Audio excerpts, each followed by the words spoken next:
Bonjour à toutes et à tous, c'est RK. Aujourd'hui, nous nous retrouvons dans la 16e partie du cours sur la cardinalité. Donc aujourd'hui, nous allons nous intéresser à une propriété fondamentale.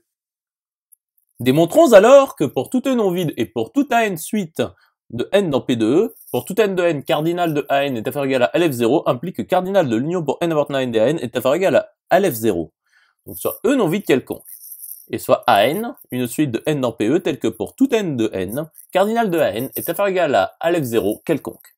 Donc pour tout n de n, il existe phi une application de n dans AN telle que pour tout a de AN, il existe i appartenant à n tel que a est égal à phi de i.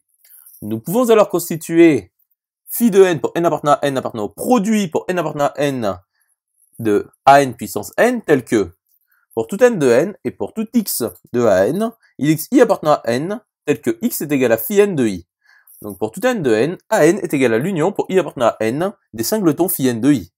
Donc l'union pour n appartenant à n des AN est égale à l'union pour n appartenant à n de l'union pour i appartenant à n des singletons phi n de i, ce qui est égal à l'union pour ni appartenant à n2 des singletons phi n de i.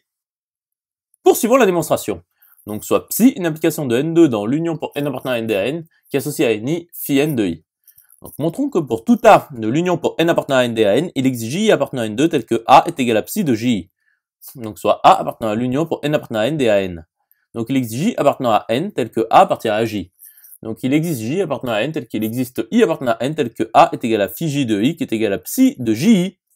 Donc cardinal de l'union pour n appartenant à n des AN est inférieur ou égal au cardinal de n2 qui est égal à LF0. Conclusion établie. J'espère que cette vidéo vous aura plu et vous sera utile. Nous nous retrouvons dans la 17e partie.